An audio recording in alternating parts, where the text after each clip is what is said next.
माननीय राष्ट्रीय अध्यक्ष जी, ये जिगर की धरती आदम गोंडवी की धरती है, कृपया मंच का कवि भगत सिंह की धरती है। इस अवध की शान धरती गोनार पर गोंडा में आपका बहुत बहुत स्वागत, अभिनंदन। माननीय राष्ट्रीय अध्यक्ष जी, आपको देखने डॉक्टर अभिषेक सिंह आओ, चंदू जल्दी से आइए। चंदू, माननीय राष्ट्रीय अध्यक्ष जी, आपको सुनने के लिए, आपको देखने के लिए, आपके समाजवादी कार्यक्रम को आगे बढ़ाने के लिए ये गोंडा जनपद का लाखों लाख नौजवान सड़क पे है। माननीय राष्ट्रीय अध्यक्ष जी, आपने जो प्रेम, हम आग्रह करेंगे भाई सूरज सिंह से, जो कार्यक्रम के आयोजक हैं, जो अमर पुस्तिका कोश, जो माननीय स्वर्गीय पूर्व मंत्री श्री पंडित सिंह जी पर आधारित किताब लिखी गई है, उसका विमोचन माननीय राष्ट्रीय अध्यक्ष जी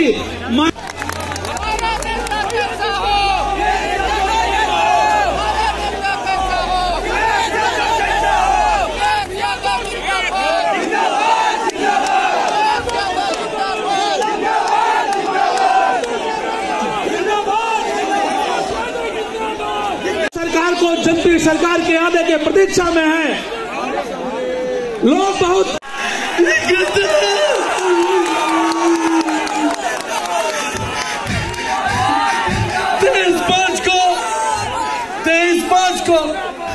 तेईस अप्रैल को जब आदरणीय राष्ट्रीय अध्यक्ष जी ये जान पाए कि मंत्री जी की तबीयत ज्यादा खराब हो गई है, मुझे आपने टेलीफोन पर पूछा कि सूरज बताओ क्या करना है। मैंने कहा भैया आप जानते हैं कि हमारे परिवार में मंत्री जी से बढ़कर कोई नहीं है, और मेरी आस नहीं, पूरे गोंडा जनपद की आस उसे टिकी है।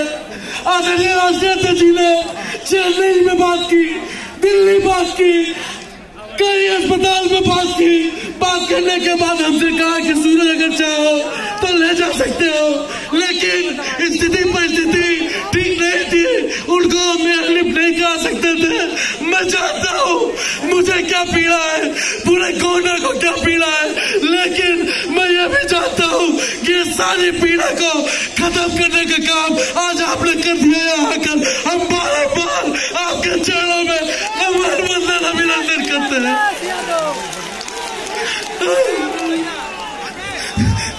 माननीय राष्ट्रीय अध्यक्ष जी, मैं बहुत छोटा था, कक्षा 5 में पढ़ता था, मैं क्लास 5 में पढ़ता था तो मंत्री जी पर हमला हुआ था, 19 गोलियां उनको लगी थी। उसके बाद आदरणीय राष्ट्रीय अध्यक्ष माननीय मुलायम सिंह यादव जी तत्कालीन मुख्यमंत्री थे, हेलीकॉप्टर भेजा उन्होंने। मैं कहता हूँ कि हम लोग आपके साथ में तन से जुड़े हैं। हमारे परिवार में समाजवादी खून है, मुलायम सिंह का खून है, आदरणीय अखिलेश भैया का खून है, और आपको इस बात का विश्वास दिलाते हैं, जीते मरते हैं जीवन भर परिवार सहित तन मन धन से पार्टी की सेवा के लिए निस्वार्थ भाव से लगा रहूंगा। पूरा परिवार आपके साथ है। आज आपने यहाँ के मान सम्मान बढ़ा लिया, जनसभा कैंसिल हुई तो लगा कि अब हम मर जाएंगे, क्योंकि लोगों से हमने कहा था आप आ रहे हैं। जब जनसभा कैंसिल हुई तो मरने की कगार पे थे, लेकिन आप धन्य, आपके चरणों में प्रणाम है। ये आपने हम सबका मान सम्मान एक संदेश पूरे प्रदेश में देने का काम किया। कुछ लोग कह रहे थे कि राष्ट्रीय अध्यक्ष जी नहीं आए, जो कह रहे थे भैया देख लो उड़न खटोला नहीं उड़ पाया तो बाई रोड चले आए। मंत्री जी के सम्मान में आप सबसे हाथ जोड़ते हैं। बहुत बहुत धन्यवाद। जय हिंद, जय भारत। अखिलेश यादव जिंदाबाद, समाजवादी पार्टी जिंदाबाद, मुलायम सिंह यादव जिंदाबाद, प्रोफेसर साहब जिंदाबाद, माननीय पंडित सिंह जी अमर रहे। समाजवादी पार्टी के प्रमुख राष्ट्रीय महासचिव आदरणीय राम गोपाल यादव जी, विधानसभा में रहे पूर्व में अध्यक्ष आदरणीय माता प्रसाद पांडे जी, पार्टी के जिला अध्यक्ष पप्पू यादव जी, मंच पर उपस्थित डॉक्टर अभिषेक सिंह जी, महेश सिंह जी, नरेंद्र सिंह जी, महफूज खान साहब, वैजनाथ दुबे जी, नंदिता शुक्ला जी, रणविजय सिंह जी, कमरुद्दीन कंवर साहब, रमेश गौतम जी, राम प्रताप सिंह जी, श्रीमती प्रतिभा सिंह जी, श्रीमती कमलेश रंजन जी, अभय सिंह जी, डॉक्टर SP यादव जी, पूर्व मंत्री अरविंद सिंह गोप जी, डॉक्टर अश्विनी सिंह जी, योगेश प्रताप जी, साबिर अली साहब, सरफराज सोनू जी और संचालन कर रहे राजेश दीक्षित जी, और इस कार्यक्रम के आयोजक सूरज सिंह जी, और यहाँ पर उपस्थित सभी हमारे आदरणीय बुजुर्ग, माताएं, बहनें, नौजवान साथी, पत्रकार बंधुओं, आज हम और आप सब मिलकर के हमारे बीच में स्वर्गीय पंडित सिंह जी नहीं रहे, उन्हें याद कर रहे हैं। यहाँ जितने लोग भी बैठे हैं मंच पर और सभा में, ऐसा कोई नहीं होगा जिसने कंधे से कंधे मिलाकर के पंडित सिंह जी के साथ काम न किया हो। हम और आप लोग चाहे नाम भूल जाएं जो यहाँ मौजूद हैं, लेकिन पंडित सिंह जी ऐसे नेता थे जो हर एक कार्यकर्ता और अपने साथी को नाम से और पहचानते थे उसे। लगातार जीवन भर आपके बीच में और लगातार अपना पूरा जीवन उन्होंने आपके और समाजवादी पार्टी को बढ़ाने में गुजार दिया। मुझे याद है वो समय जब पहली बार मैं यहाँ पर क्रांति रथ लेकर के आया था और गोंडा जिला इतना बड़ा नहीं हुआ था, ना शहर इतना बड़ा था। मैंने कहा कि मैं पहली बार गोंडा जा रहा हूं। उस समय नेताजी ने कहा कि आप चिंता मत करना, वहां पंडित सिंह जी हैं और ऐसा साथी है समाजवादी पार्टी का जो पूरा ध्यान रखेगा। जब मैं क्रांति रथ लेकर के यहाँ आया, पुराने साथी जानते होंगे, पुराने यहाँ समाजवादी साथी मौजूद होंगे, वो जानते होंगे। जब मैं क्रांति रथ लेकर के आया, पीडब्ल्यूडी के वहां पर पहुंचा था मैं, और जब मैंने अंदर देखा तो कहीं भी खिड़की पे कहीं शीशे नहीं थे। पीडब्ल्यूडी का जो स्थान था वो रहने लायक नहीं था। उसी समय पंडित जी ने कहा कि आप आए जरूर हो, लेकिन गोंडा में कोई सरकारी ऐसी जगह नहीं जहां पर अच्छी तरह रह सको। उन्होंने उसी समय मुझे अपने घर ला करके रुकाने का काम किया। मुझे याद है जब रथ में पहली बार आया था तो पंडित सिंह ने अपने घर लेकर के मुझे रुकाने का काम किया था, और लगातार मैंने उन्हें शुरुआत जब राजनीति की मैंने की थी तब से मैं देख रहा हूं। वो ऐसे साहसी व्यक्तित्व के नेता थे, वो किसी से भी टकरा सकते थे, और अगर उन्हें कभी किसी से मुकाबला भी करना पड़ा होगा तो पंडित सिंह जी जैसा नेता पीछे नहीं हटा, सामने खड़े होकर के मुकाबला किया। उनकी बातचीत करने का तरीका, उनका बातचीत करने का तरीका किसी को निराश नहीं करता था, कोई दुखी नहीं होता था। और मुझे याद है कभी कभी वो सख्त भी बोल देते थे, बहुत सख्त बोल देते थे, लेकिन उसके बावजूद भी उनके साथी उनका बुरा नहीं मानते थे। अगर उन्हें सख्त बोलना पड़ा तो वो सख्त भी बोल करके काम निकालने का काम अपने कार्यकर्ताओं के लिए किया। अगर कोई लोकप्रिय नेता यहाँ का है, मैंने कई बार गोंडा आकर के आपके बीच में कार्यक्रम किया है, पंडित सिंह इतना लोकप्रिय नेता हमें कोई दिखाई नहीं दिया जितना वो नेता हमारे लोकप्रिय थे। और सबसे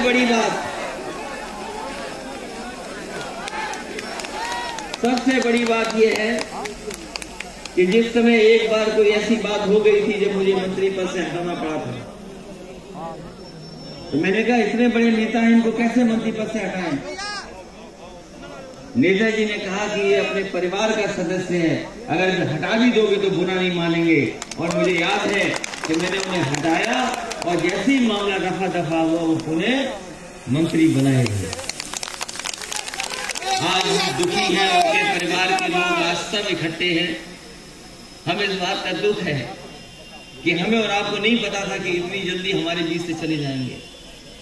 कभी किसी को नहीं पता होता है कि कब कौन चला जाएगा।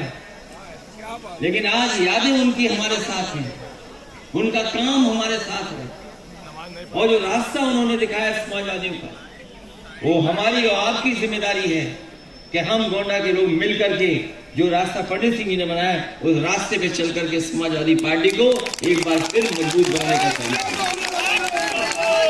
सूरज यहाँ पर है, सूरज सिंह यहाँ है, उन्होंने देखा है और इनके परिवार के सदस्यों ने देखा कि जब बीमार हुए तो क्या नहीं करना पड़ा। जहां इलाज करा सकते थे वहां इलाज कराने के लिए लेकर के गए। उन्हें अगर सरकारी अस्पताल लोहिया में इलाज हो सकता था लोहिया में लेकर के गए, अगर दूसरे प्राइवेट हॉस्पिटल में ले जाकर के इलाज अच्छा हो सकता था वहां भी इलाज कराया। एक अस्पताल फिर दूसरा अस्पताल फिर तीसरा अस्पताल, और एक समय ऐसा आया कि उन्हें इतनी जरूरत थी दवाइयों की, और जो मशीनें होती हैं आखिरी वक्त पर जिस मशीनों से सांस दिलाई जा सकती है, हम लोगों ने भी संपर्क किया। सूरज लगातार संपर्क करते रहे और एक समय ऐसा आया कि शायद इन्हें लखनऊ से दिल्ली या हैदराबाद या किसी बड़े अस्पताल में ले जाना पड़ सकता है। सब तैयारी कर ली, एक आखिरी रास्ता वही था कि अगर हम लंग्स को ट्रांसफर करा दें या लंग्स को हम बदलवा दें या मशीन से चला दें तो संभव था उनका जीवन। लेकिन भगवान की यही इच्छा थी कि हम और सब परिवार के लोग जो कुछ कर सकते थे वो करते रहे।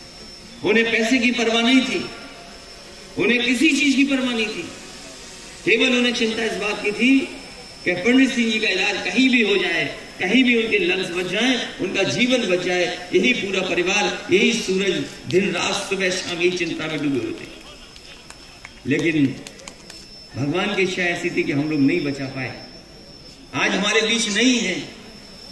लेकिन ये हमारी आपकी जिम्मेदारी बनती है कि वो जीवन भर गरीबों के लिए लड़ते रहे, आपको न्याय दिलाने के लिए लड़ते रहे। इसलिए एक होकर के इस बार उनका साथ देना और उनके बताए हुए रास्ते पर एक बार पुनः समाजवादी पार्टी को यहां से ऐतिहासिक जीत दिलाना है। मुझे आपके बीच में रथ के कार्यक्रम से भी जाना था, मुझे आपके बीच में रथ के कार्यक्रम से जाना था, लेकिन रथ का कार्यक्रम संभव नहीं था। इधर सभी पॉलिटिकल पार्टीज ने इस बीमारी को दोबारा देखते हुए सभी कार्यक्रमों को निरस्त किया है और आगे फैसला लिया कि जब इलेक्शन कमीशन अपना प्रोटोकॉल और नियम बना देगा तब जाकर के कार्यक्रम करेंगे। इसीलिए रथ का कार्यक्रम नहीं हो पाया। लेकिन जिस तरह की बीमारी है पता नहीं कब किसके साथ आ जाएगी। कभी कभी लगता है ये बीमारी है और कभी कभी लगता है कि पता नहीं बीमारी किस रूप में है, और फिर एक माहौल बनाया कि बीमारी आ गई है।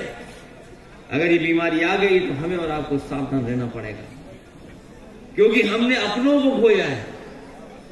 ये सही बात है कि सबको बीमारी नहीं हो रही, लेकिन कई बार ये भी है कि अगर बीमारी आ गई तो इसका इलाज नहीं है। जिस समय ये नई नई बीमारी आई थी, लोगों को और डॉक्टरों को नहीं पता था। पूरे देश के डॉक्टर सब प्रयास कर रहे थे कि कैसे इस बीमारी से लड़ा जाए। उस समय भी जो इलाज मिल रहा था, कभी कोई दवाई खानी पड़ रही थी, कभी दूसरी दवाई खानी पड़ रही थी, तब जाकर के हम लोग अपना इलाज करा पाए हैं। और एक समय ऐसा देखा हम लोगों ने, जिस समय लॉकडाउन लगा, पूरे देश के हमारे मजदूर भाई पैदल पैदल चल करके आए। गोंडा में भी आपको पता होगा, न जाने कितने मजदूर भाई पैदल चल करके आए थे। बगल के जिले के बहराइच के लोगों को पता होगा, फैजाबाद के लोगों को पता होगा कि लॉकडाउन के समय पर उन्हें जहां कहीं भी थे, सरकार ने अनाज छोड़ दिया, वो पैदल पैदल चल करके अपने घर पहुंचे। कोई 400 किलोमीटर चल के आया, कोई 500 किलोमीटर चल के आया, कोई 1000 किलोमीटर चल के आया, कोई अपनी इंतजाम से आया, कोई ट्रकों पर बैठ करके आया, और कई ऐसे लोग भी हैं जो साइकिल चला चला करके अपने घर पहुंचे थे। उस समय जब सरकार को मदद करनी चाहिए थी, तब भी सरकार ने मजदूरों की मदद नहीं की, उन्हें अनाज छोड़ दिया। और हम जानते हैं कि कई ऐसे हमारे मजदूर भाई हैं, वो घर नहीं पहुंच पाए, उनकी जान चली गई, किसी सरकार ने उनकी मदद नहीं की। अगर कोई मदद करने के लिए आगे आया तो वो समाजवादी लोग थे जो आगे आकर के उन मजदूर भाइयों के परिवारों की मदद करने, उन परिवारों की मदद हुई है, समाजवादियों ने की। और यहाँ बहुत सारे समाजवादी लोग हैं जिन्होंने खाना बांट करके, अनाज बांट करके, राशन बांट करके उस समय जब सरकार को मदद करना चाहिए था नहीं मदद की। हमारे अपने समाजवादियों ने और बहुत सारी एनजीओ संस्थाओं ने मदद की थी। और जब बीमारी आई तो लोग भागते रहे अस्पताल के लिए, बिस्तर के लिए, दवाई के लिए और ऑक्सीजन के लिए। हमें पता है कि बहुत सारी रिपोर्टें जो पड़ी हैं, उन रिपोर्टों में ये है कि अगर ऑक्सीजन समय पर मिल गई होती तो बहुत सारे लोगों की जान बच जाती। समय पर ऑक्सीजन मिल जाती तो जान बच जाती। लेकिन ये सरकार जो दवाई नहीं दे पाई, बिस्तर नहीं दे पाई, ऑक्सीजन नहीं दे पाई, जिसके कारण बड़े पैमाने पर लोगों की जान चली गई। आज स्वीकार नहीं कर रही सरकार इस बात की। आज सरकार ये भी नहीं कह रही कि कोरोना के समय कितने लोगों की जान गई। आज सरकार इस बात का भी नहीं स्वीकार कर रही कि हमारे किसानों का, गरीबों का और व्यापारियों का कितना नुकसान हुआ कोरोना के समय पर, बीमारी के समय पर। आज भी स्वीकार नहीं कर रही सरकार। ये भी नहीं स्वीकार कर रही है कि जिस तरीके से बीमारी आई, बड़े पैमाने पर नौजवानों की नौकरी और रोजगार छूट गए, कोई सरकार स्वीकार करने वाली नहीं और गिनती भी नहीं बता रही है। अभी जो विज्ञापन आ रहे हैं, बड़े बड़े विज्ञापन, कभी किसी सरकार ने ऐसे विज्ञापन नहीं दिए होंगे, झूठे विज्ञापन, जितने इस सरकार ने झूठे विज्ञापन दिए। अगर अखबार उठा करके देखें तो जितने विज्ञापन आ रहे हैं सब झूठे विज्ञापन हैं। एक भी विज्ञापन सच्चाई का नहीं है। और अब तो ये इस तरह गया है भारतीय जनता पार्टी का,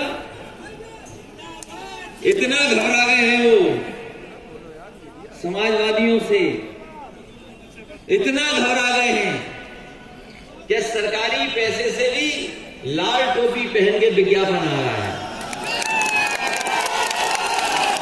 ये इतने घबराए हुए हैं, इतना घबरा गए कि बताइए विज्ञापन में भी लाल टोपी पहन के आ रहे हैं। और वो तस्वीरें कौन भूल सकता है? बताओ, सबने तस्वीरें देखी होंगी, वो मां गंगा की कितनी लाशें वहां बह रही थी। कोई ऐसा नहीं होगा जिसने वो तस्वीरें नहीं देखी हो। गाजीपुर से लेकर के उन्नाव तक और कन्नौज कि हम 4 लेन नहीं बना सकते, जब उन्होंने स्वीकार नहीं की तब समाजवादी सरकार थी तो उसी समय फैसला लिया कि चाहे हमें बहराइच से श्रावस्ती 4 लेन बनानी पड़े और आपके बीच में चाहिए 4 लेन बनानी पड़े, तो समाजवादी सरकार ने 4 लेन बनाने का काम किया। और सड़क के बीच में देखा कौन था डिवाइडर पे? जब से मैं लखनऊ से चला हूं, जब से मैं लखनऊ से चला हूं, और जहां मुझे डिवाइडर दिखा, डिवाइडर पे अगर कोई हमें दिखाई दिया है,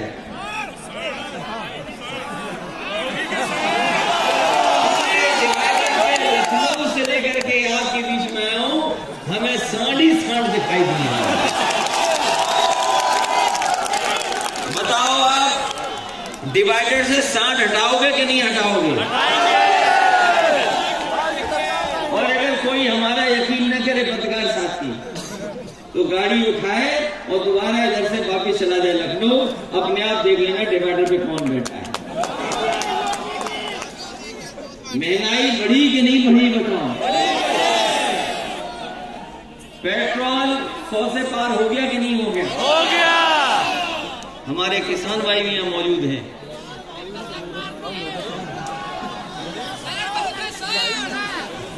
हमारे किसान भाई हैं, बताओ खाद मिल गई कि नहीं मिल गई?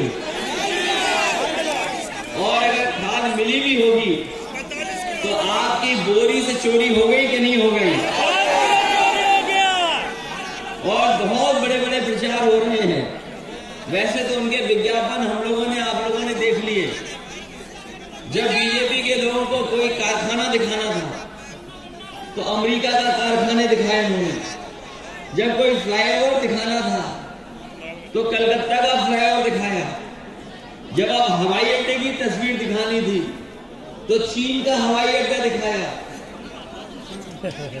इनके विज्ञापन झूठे हैं। ये कह रहे हैं कि हमने कारखाने लगवा दिए। बताओ गोंडा के हमारे नौजवान भाइयों कहां पे कारखाना लगाया? आप क्या बता रहे हैं? कोई कारखाना लगाओ तो बताओ। इस डबल इंजन की सरकार ने लखनऊ से लेकर के दिल्ली तक और टीवी पर प्रचार कर रहे हैं। टीवी पे प्रचार कर रहे हैं, अपने भाषणों में कह रहे हैं कि हमने 5 लाख नौकरी दे दी सरकारी, 1 करोड़ रोजगार दे दिए, कारखाने लगने के बाद 2 करोड़ रोजगार दे दिए। तो बताइए 3 करोड़ 5 लाख रोजगार और नौकरी में गोंडा के नौजवानों को कितनी नौकरी मिली है? बता दीजिए।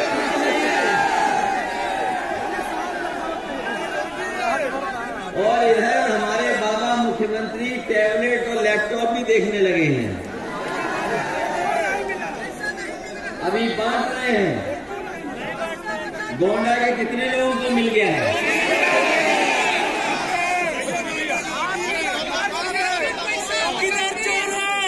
किसी को मिल गया हो तो बताओ। और यही समाजवादी पार्टी ने तय किया है।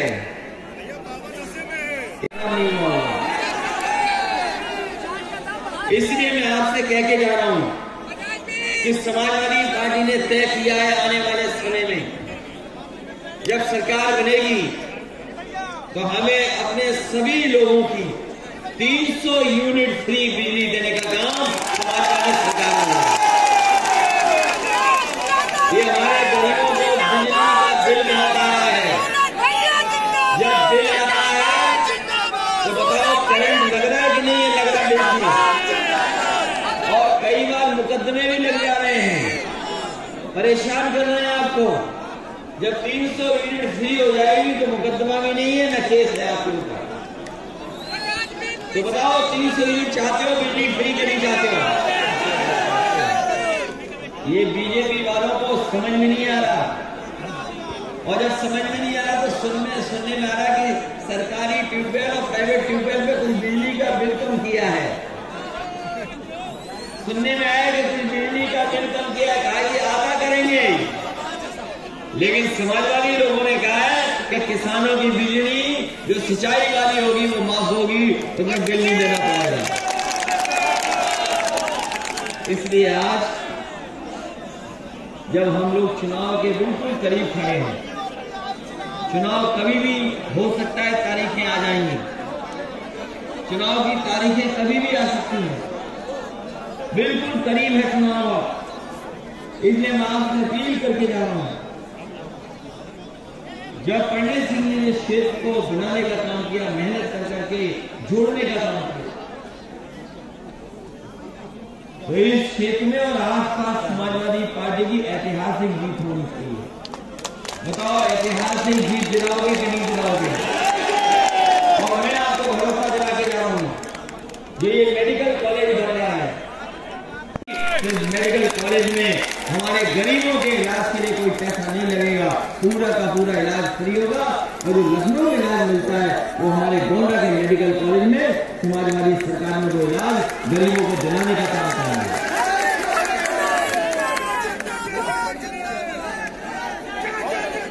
और गोंडा शहर बहुत पुराना है, अभी ये कस्बा ही है। इस सरकार ने बताओ अभी तक सीवर नहीं बनवा पाया कि जो पानी है गंगा को कहां से जाए। समाजवादी सरकार बनेगी तो सीवर लाइन भी बनाने का काम करेंगे। और अगर ट्रैफिक के लिए, यहाँ के लोगों के आने जाने के लिए अगर रिंग रोड बनानी पड़ेगी तो रिंग रोड भी बनाएंगे। और साथ ही साथ क्योंकि आज समय बदला है, हमारे नौजवान जानते होंगे, जो लोग थोड़ी बहुत टेक्नोलॉजी को समझते हैं वो जानते हैं कि समय बदला है। और समय बदलते हुए हमें अपनी पढ़ाई भी थोड़ी बहुत बदलनी पड़ेगी। आज ये नौजवान अगर चाहे तो मोबाइल से जानकारी के साथ साथ कुछ भी मंगाना चाहेंगे, कुछ भी व्यापार करना चाहेंगे, वो भी कर सकते हैं। इसलिए अगर पढ़ाई के लिए हमें अगर नया भी विश्वविद्यालय देना पड़ेगा तो समाजवादी सरकार में विश्वविद्यालय बनाने का काम हम लोग गणना में करेंगे, जिससे यहाँ पर पढ़ाई और समय के साथ में जिनको की पढ़ाई होनी चाहिए वो पूरी हो सके। हमारे अनिल माथुर साहब पांडे जी जानते होंगे, यूनिवर्सिटी डीपी हुआ, जितनी समाजवादी सरकार ने बनाई उतनी ही बनी है, उसके आगे बजट नहीं दिया गया, अभी तक आधी यूनिवर्सिटी बनी है। साथ ही साथ हमारे किसानों की कोई मदद सरकार ने नहीं की। इस सरकार ने किसानों की मदद नहीं की और जिस तरीके से महंगाई के कारण हमारे किसानों की कमाई आधी हो गई, इस महंगाई में किसानों की कमाई आधी हो गई और महंगाई दोगुनी कर दी, हमारा किसान खुशहाल नहीं हुआ है। ये सरकार लखनऊ दिल्ली में दावा करती है कि किसानों के गन्ने का पूरा भुगतान हो गया, लेकिन अभी भुगतान नहीं हुआ है। हम अपने किसान भाइयों को कहकर जा रहे हैं कि चीनी मिलों का पूरा भुगतान समय से कराने का काम समाजवादी लोग कराने का काम करेंगे। यहाँ बहुत सारे लोग जो बीएड वाले लोग हैं, 211 3 नेट वाले लोग हैं, शिक्षा मित्र हैं, उत्तर प्रदेश पावर कॉर्पोरेशन वाले हमें धरने पर भी मिले थे और बड़ी संख्या में आंगनबाड़ी और शिक्षा मित्र और टीटी बीएड वाले हैं। आपकी कोई समस्या का समाधान कर सकता है तो वह समाजवादी पार्टी, ये दूसरे लोग नहीं कर सकते हैं। इन्होंने हर नौकरी को उलझाया है, हर नौकरी इनकी उलझी है। ये लोग परीक्षा देने वाले लोग जानते होंगे, बताओ हर परीक्षा उलझाई कि नहीं उलझाई इन्होंने? कोई परीक्षा इनकी पूरी नहीं हुई, बिना पेपर को रद्द किए और कई बार पेपर आउट हो गया। कौन रद्द करा रहा है? सरकार रद्द कर रही है। पेपर आउट कौन करा रहा है? सरकार करा रही है और इसलिए करा रही है कि नौजवानों को हमें नौकरी न देनी पड़ जाए।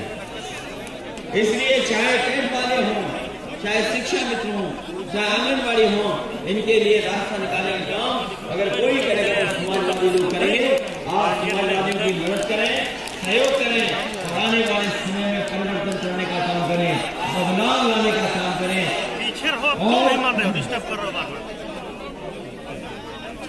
बहुत सारे अनुदेशक से लेकर के तमाम हमारे हैं, इसलिए इस सरकार ने लगातार हमें और आपको उलझाया है, चाहे वो नौकरी हो, चाहे किसी तरह के कोई कार्यक्रम हो, सब में उलझाने का काम किया है। इसलिए अगर कोई परिवर्तन ला सकता है तो आप परिवर्तन ला सकते हैं, और अगर कोई बदलाव ला सकता है तो समाजवादी लोग बदलाव ला सकते हैं। इसलिए आने वाले समय में समाजवादियों की मदद करो, समाजवादी पार्टी को ऐतिहासिक जीत दिलाओ। यही सबसे बड़ी श्रद्धांजलि पंडित सिंह जी को मिली होगी। बहुत धन्यवाद करते हैं।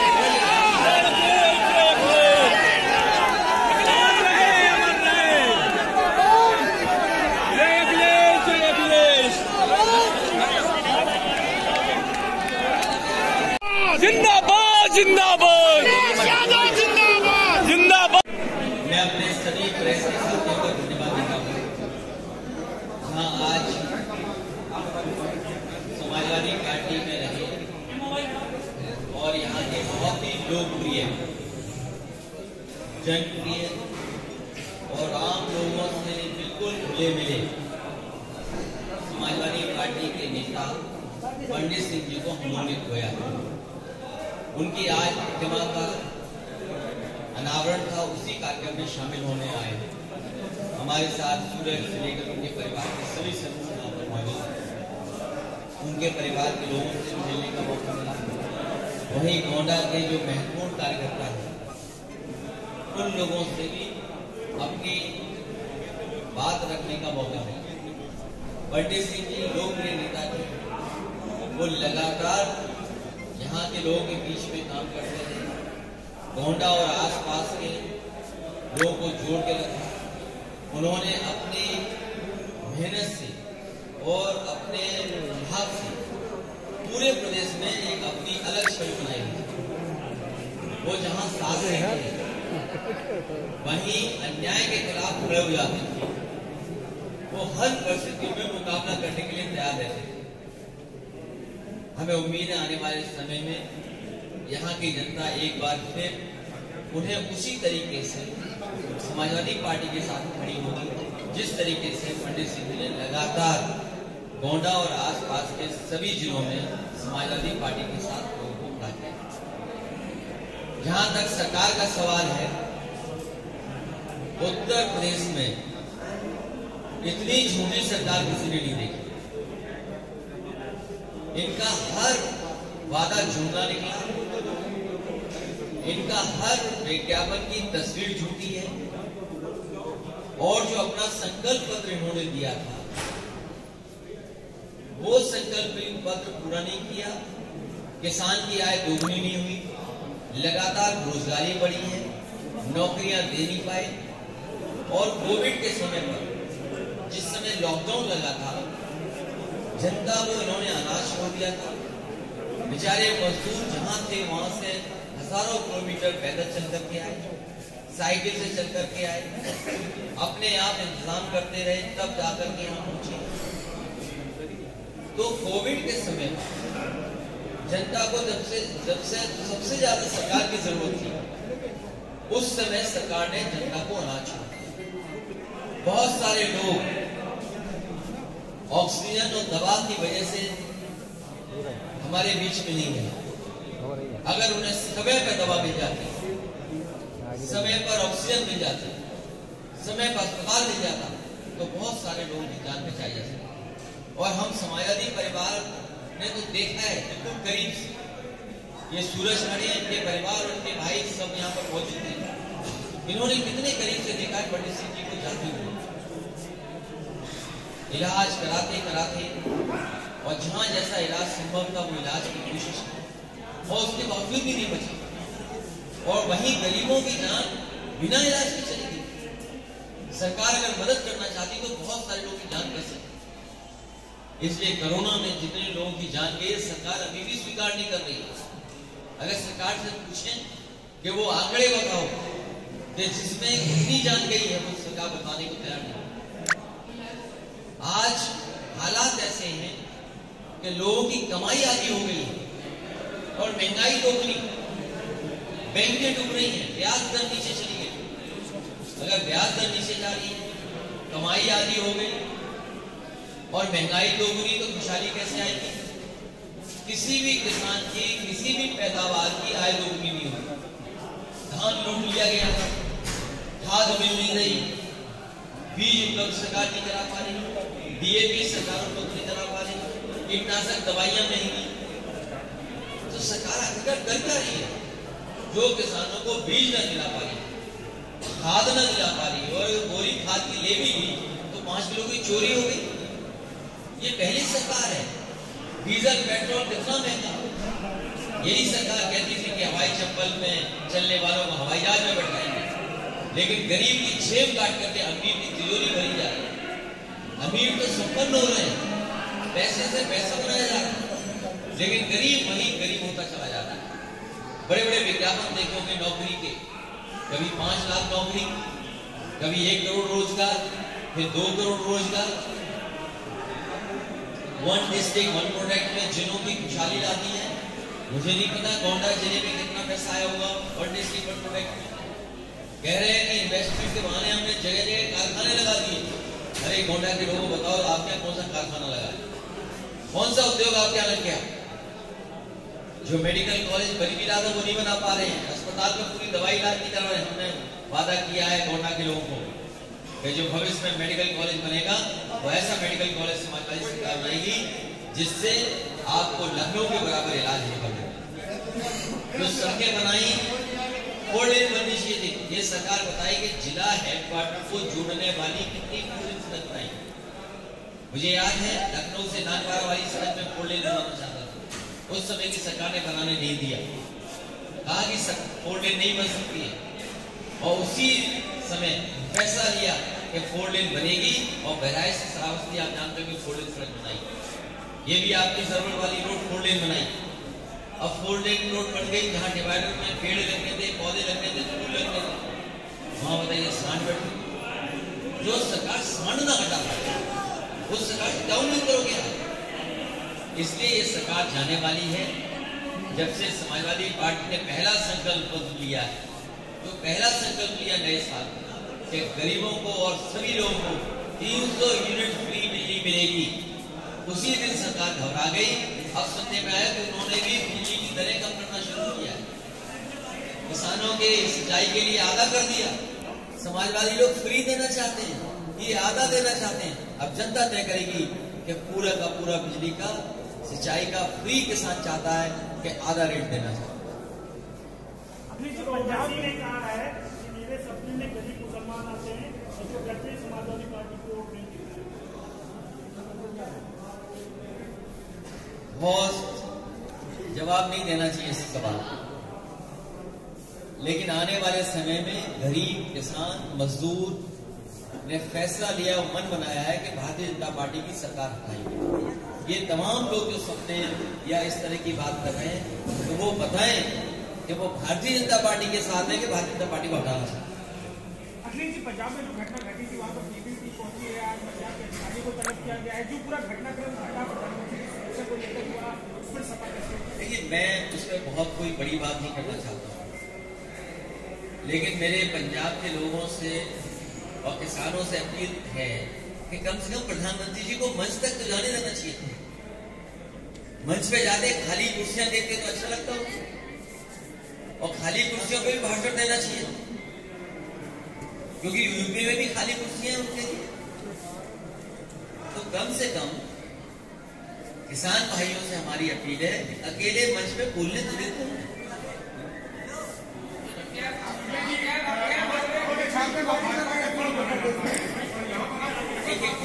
क्या चीज?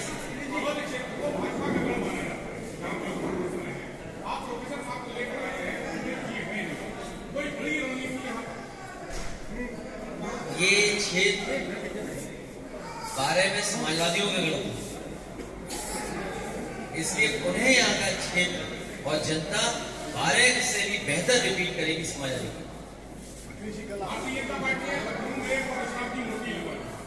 समाजवादी पार्टी लगेगी।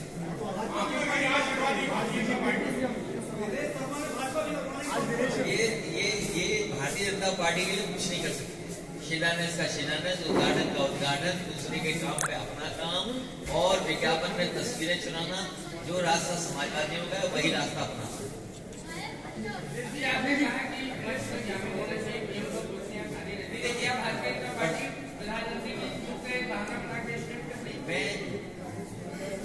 मुझे याद है अपना ये समय मैं कोडरमा में गया था, मैं देख रहा था कि हमारी पार्टी के 3 कानून क्यों लाए गए थे किसानों के लिए, और 3 कानून क्यों वापस हुए, ये पूरा देश सुनने को रह गया। प्रधानमंत्री ने कहा कि उन्हें खुशी है कि वो लौट पाए, लेकिन क्या उन्हें दुख नहीं जाहिर करना चाहिए था जो 700 किसान नहीं लौट पाए दिल्ली से? 700 किसानों की जान गई है, उसके लिए तो समाजवादी पार्टी ने कहा है कि उनके परिवारों को 25 लाख रुपए की मदद की जाए।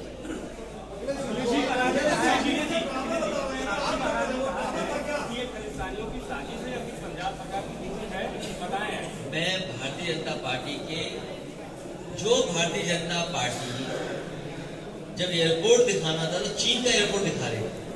अगर ये मोबाइल इंटरनेट नहीं होता तो हम कभी नहीं पहुंच पाते बीजेपी।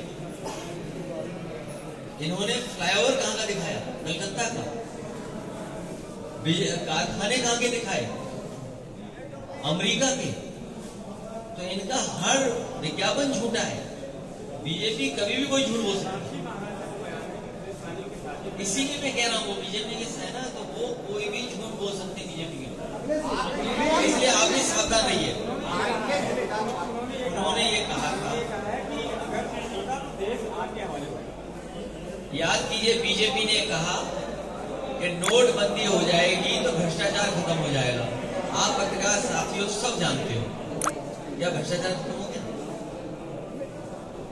पत्रकार साथियों बताइए। भारतीय जनता पार्टी ने कहा कि जिस समय नोट बंद हो जाएगा उसी समय भ्रष्टाचार खत्म हो जाएगा, काला धन वापस हो जाए, काला धन नहीं होगा। क्या मुझे आप बताओगे क्या उनके उस फैसले से काला धन वापस आ जाएगा? तो इसलिए बहुत सावधान रहिए। भारतीय जनता पार्टी से ज्यादा झूठ बोलने वाली पार्टी कोई नहीं है।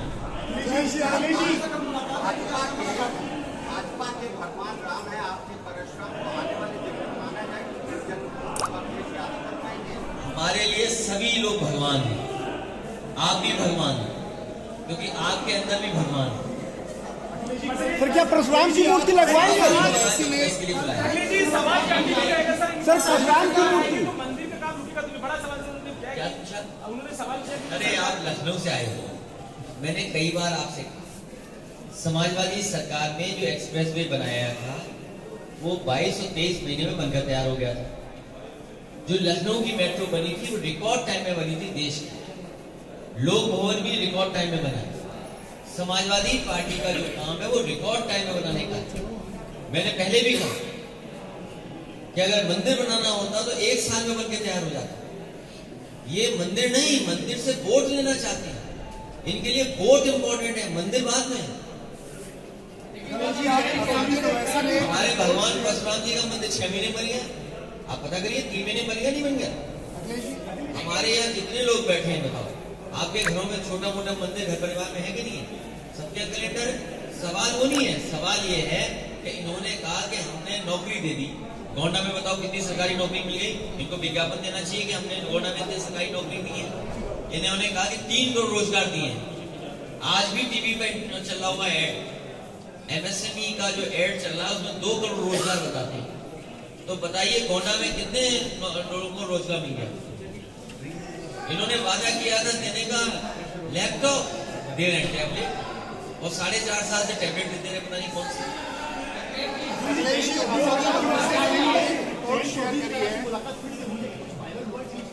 सब फाइनल हो गया।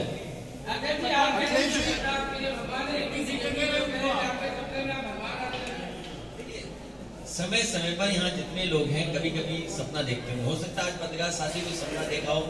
क्या कोई मुझे पत्रकार साथी अपना सपना मुझसे शेयर करे? अरे भाई रुक जाओ भाई, सपना देख ले पहले। यहाँ जितने पत्रकार साथी यहाँ बैठे हैं, अगर मैं उनसे जानना चाहूँ कि आपको सपना आता है कि नहीं आता? देखिए ये होता है कि जिसको आप सोचते हुए सो जाए वो सपने में आता है। इसलिए यहाँ जितने लोग हैं उनके सपनों में कोई ना कोई आता होगा, लेकिन बीजेपी के लोगों के सपने ऐसे आ रहे होंगे कि अब नींद नहीं आ रही होगी, आधी रात उठ जाते होंगे। तभी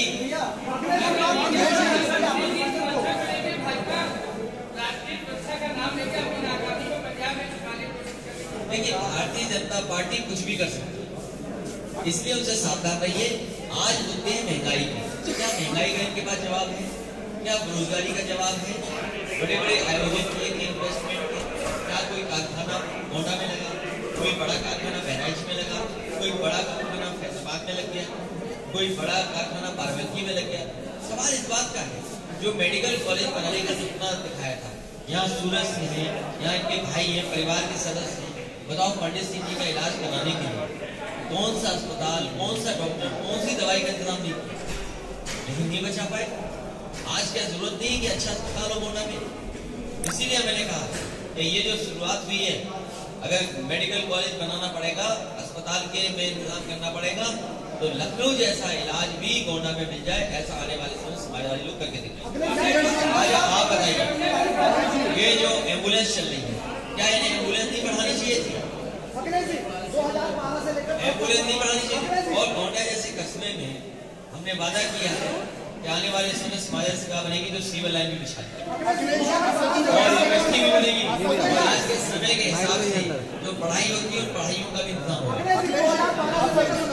और बताइए अभी तक करने का नुकसान नहीं हुआ, ये हो जाएगी। आईडी दिखाई पड़ी है, उधर कितना भैया कवर कर रहे हैं?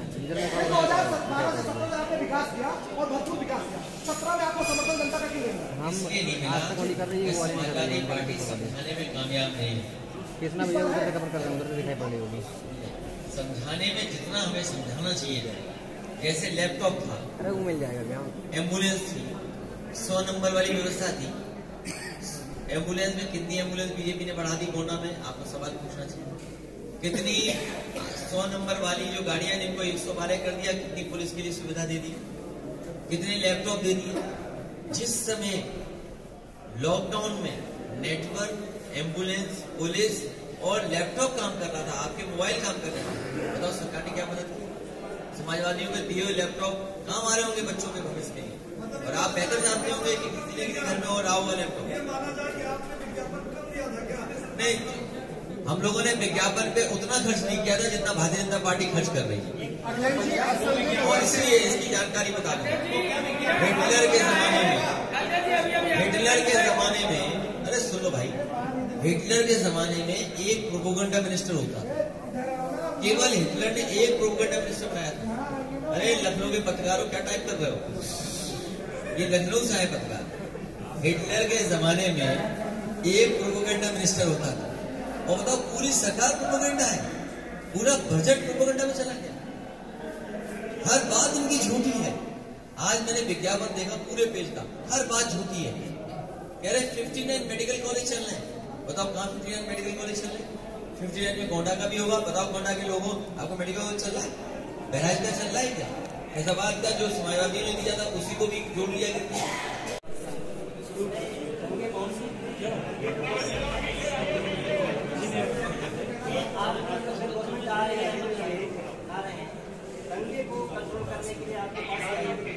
आप दंगा करने वाली सरकार में बैठ गई तो दंगे कहां से होंगे? सवाल ये है। और मैं आपको भरोसा दिलाता हूं कि आने वाले समय में कानून व्यवस्था के लिए जो भी कुछ करना पड़ेगा, बेहतर करना पड़ेगा, उसके लिए समाजवादी पार्टी काम करेगी और लोगों को न्याय मिलेगा। और जो दंगे की बात कह रहे हैं, एनसीआरबी का डेटा कह रहे हैं, तो कम से कम पत्रकार साथियों, भारतीय जनता पार्टी का झूठ ये वाला आप रहा। अगर दंगों का कह रहे हैं, अगर मैं बात कहूंगा दंगे की, तो वो कहेंगे देखिए क्या बोल रहे हैं। आप एनसीआरबी का डेटा उठा करके देखिए कि 12 से 17 कितने दंगे हुए, 17 से लेकर के अभी तक कितने दंगे हुए, और महिलाओं के साथ कितना उत्पीड़न हुआ है या और घटनाएं कितनी हुई। क्या भारतीय जनता पार्टी बता सकती है कि छोटी बेटियों के साथ, बहनों के साथ कितनी घटना घटी है? क्या उसकी संख्या बताएगी भारतीय जनता पार्टी?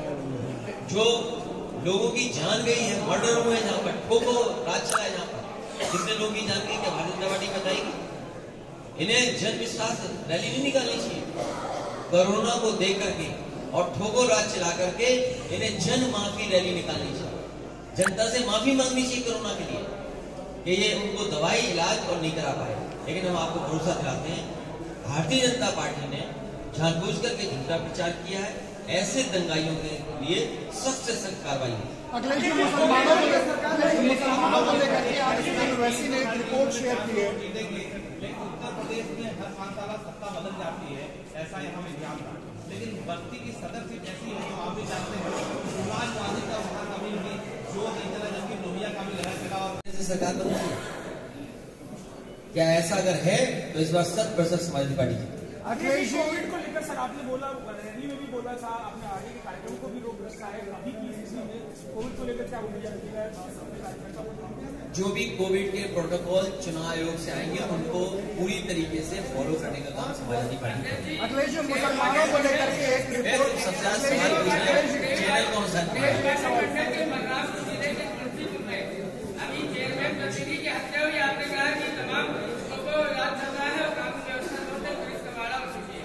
अभी तक अपराधी पकड़ से पूरा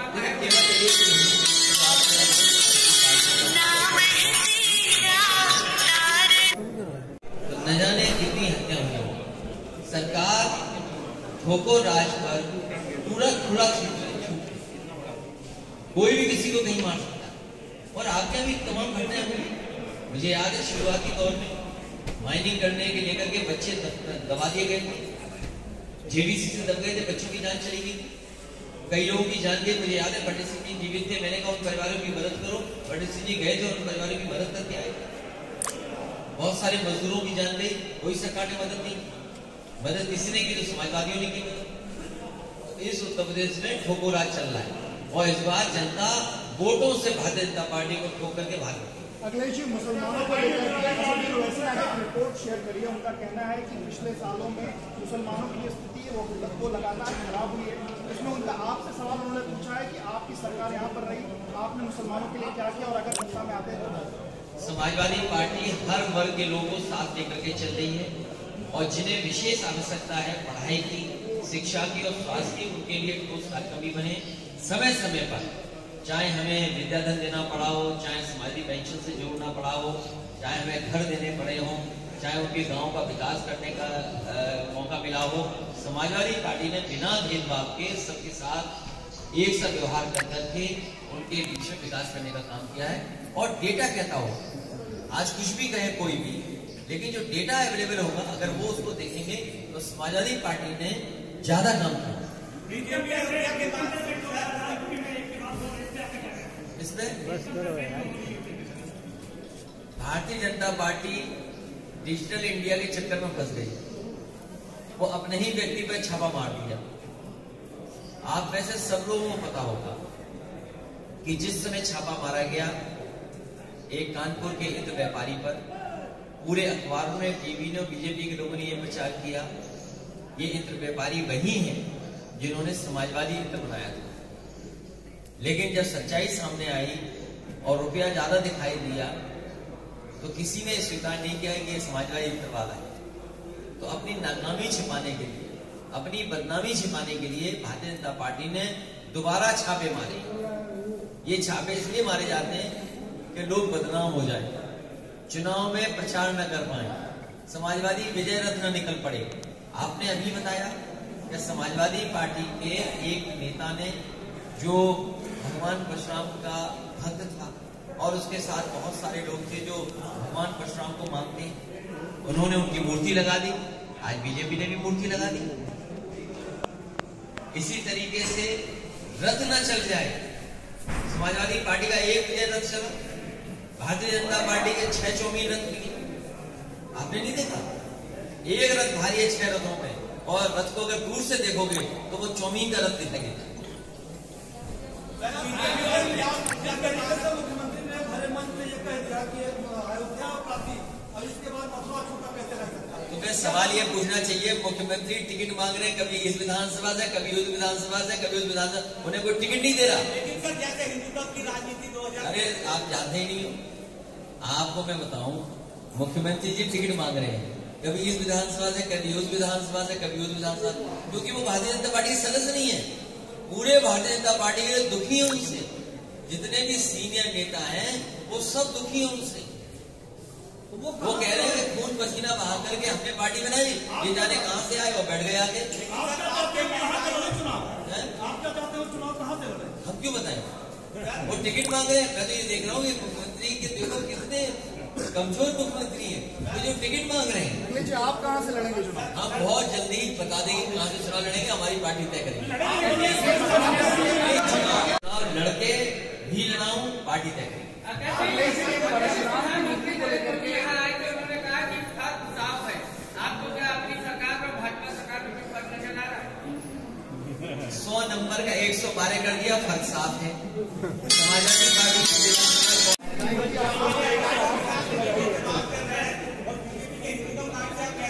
अरे हम सब हिंदू हैं, किसने मना किया? क्या बोल रहे हो?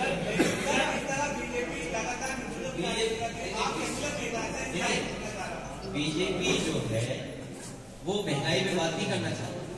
मुझे याद है यहीं पर कहीं पर प्रधानमंत्री जी ने कहा था कि जो हवाई चप्पल पहनता उसको हवाई जहाज में बैठाना। वो हवाई जहाज बिक गया जिसमें बैठाना था। जिस हवाई अड्डे में वो हवाई जहाज उतरता वो हवाई अड्डा बिक गया। इसलिए जनता महंगाई पर इनके खिलाफ मतदान करेगी। नौजवान जो बेरोजगार है वो खिलाफ वोट करेंगे। इतनी लाठी कभी लखनऊ में नहीं चली होगी, इतने नौजवानों ने आंदोलन कभी नहीं किया होगा जितना इन सरकार के खिलाफ हुआ। ये नौजवान इस भारतीय जनता पार्टी को सबक सिखाएंगे।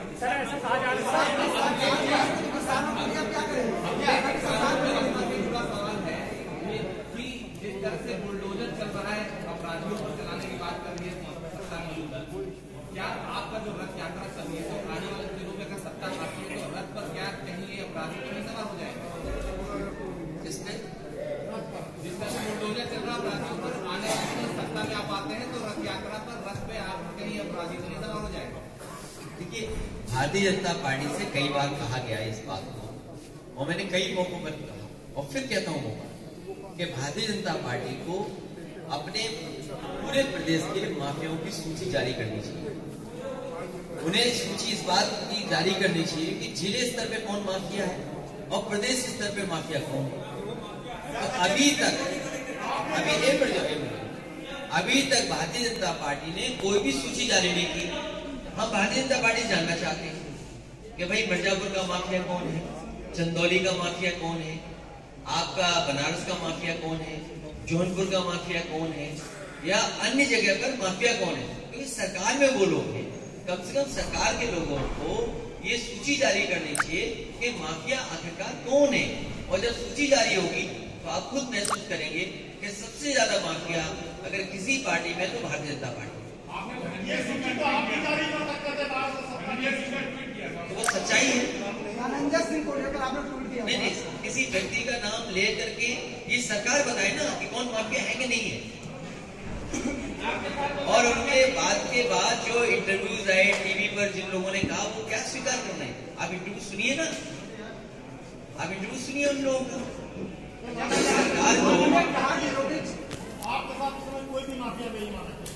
हमारे साथ कोई माफिया बताओ, आप तो हटा दें जल्दी। कोई हो माफिया बताओ।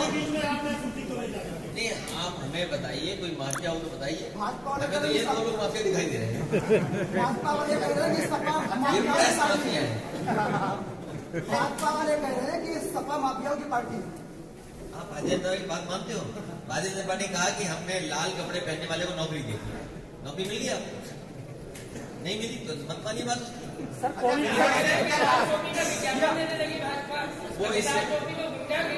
वो इसलिए उन्हें लाल टोपी याद आ रही कि वो घबरा गए हैं कि ये लाल टोपी वाले समाजवादी लोग जनता के बीच में जो काम करके दिखाए हैं उससे घबरा गए। मुझे उम्मीद है प्रेस के लोगों के सभी सवाल मैं ले चुका हूँ।